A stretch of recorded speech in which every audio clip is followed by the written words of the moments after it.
वैशाख मास महात्मा 21वां अध्याय। सुनने वाले सभी श्रद्धालु भाइयों और बहनों को मेरा जय श्री कृष्णा। आज मैं आपको 21वें अध्याय की कथा सुनाती हूँ। शांताकारं भुजगशयनं पद्मनाभं सुरेशं विश्वाधारं गगन सदृशं मेघवर्णं शुभांगं लक्ष्मीकांतं कमलनयनं योगभिर्ध्यानगम्यं वंदे विष्णु भवभयहरं सर्वलोकैकनाथम। बोलिए विष्णु भगवान की जय। श्रुतिदेव कहने लगे कि शंख ऋषि और व्याध उसको इस प्रकार देखकर बड़े विस्मय से पूछने लगे कि तुम कौन हो और किस पाप से तुम इस योनि को प्राप्त हुए और अब किस शुभ कर्म से तुम्हारी बुद्धि शुद्ध हुई है और अकस्मात तेरी मुक्ति हो गई। शंख के इस प्रकार पूछने पर वह पृथ्वी पर दंडवत गिरकर सिर झुका और हाथ जोड़कर कहने लगा कि मैं कुसीद मुनि का पुत्र रोचन नाम वाला प्रयागराज का ब्राह्मण था। आसन शयन निंद्रा लोकचर्या ब्याज लेना यही मेरा काम था। मेरी किसी के प्रति श्रद्धा नहीं थी। इसी तरह मेरा समय बहुत समय व्यतीत हो गया। एक समय भगवान के प्रिय वैशाख मास में जयंत नाम का एक ब्राह्मण वहां आया और उस क्षेत्र के रहने वाले बहुत से हजारों स्त्री पुरुष उससे वैशाख मास की कथा सुनने लगे। सब लोग प्रातः समय स्नान कर मन लगाकर उसकी कथा सुनते थे। मैं केवल कौतुक देखने के लिए उस सभा में जाया करता था। मैं सिर पर पगड़ी बांधकर पान चबाकर बड़े दम्भ से वहां जाकर लोगों से इधर उधर की बातें करता और उनका मन कथा से हटाता था। उसी दोष के कारण मेरी बुद्धि नष्ट हो गई, अवस्था क्षीण हो गई और सन्निपात से मेरे प्राण निकल गए। यमदूत मुझको पकड़कर बड़े भयंकर नरक में ले गए और मैं वहां 14 मनवंतर तक अनेक दुखों को भोगता रहा। उसके पश्चात 84 लाख योनि भोग कर इस रूप में इस वृक्ष के कोटर में बैठा हूँ।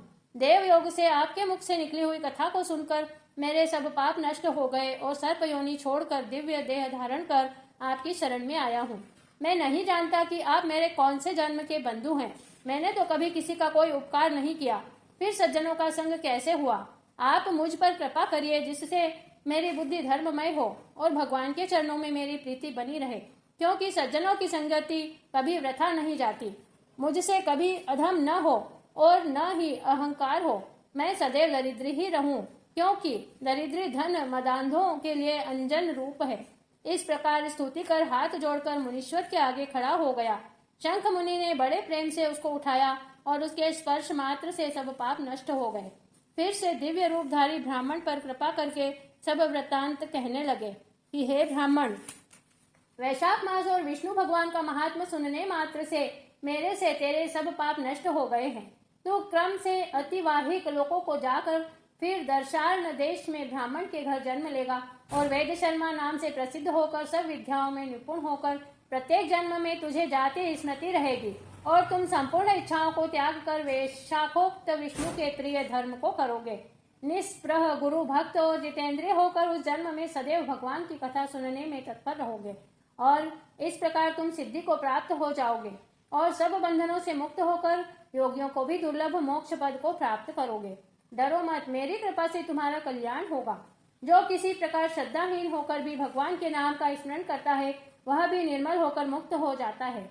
जो श्रद्धा पूर्वक जितेंद्रिय होकर सुनते हैं फिर उसका कहना ही क्या है। जो कोई भक्ति से अथवा द्वेष से भी कथा आदि कहते या सुनते हैं अथवा भगवान की उपासना करते हैं वे सभी मुक्त हो जाते हैं। भगवान के भिन्न यश से अंकित जो अनेक नाम हैं उन्हें साधु महात्मा सुनते, गान करते और मनन करते हैं। ऐसी भगवान की सेवा में न कष्ट उठाना पड़ता है और न धन खर्च होता है। जिनके स्मरण मात्र से प्रकाश में धाम मिलता है उस दयालु परमात्मा की शरण में जाओ।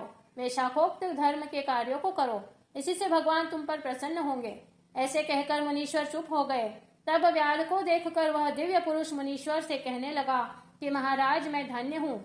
आपकी कृपा से मेरे पूर्ण भाग्योदय हो गए। आपने मुझ पर बड़ी कृपा की है जिससे मेरी यह दुष्ट योनि चली गई। ऐसा कहकर वह परिक्रमा कर आज्ञा ले स्वर्ग लोक को चला गया। जब संध्या हो गई तो शंख मुनि व्याध सहित रात्रि को वहां ही रहे और शंख मुनि भगवान के अनेक अवतारों और इतिहास की कथा सुनाते रहे। प्रातः काल में ब्रह्म मुहूर्त में उठकर शौचादिक क्रिया से निवृत्त होकर सूर्योदय से पहले ही स्नान कर संध्या वंदन और तर्पण आदि करके व्याध को बुला उसके सिर पर प्रोक्षण कर वेद से भी अधिक शुभदायक फल देने वाला राम 2 अक्षर का मंत्र जपने के लिए बताया।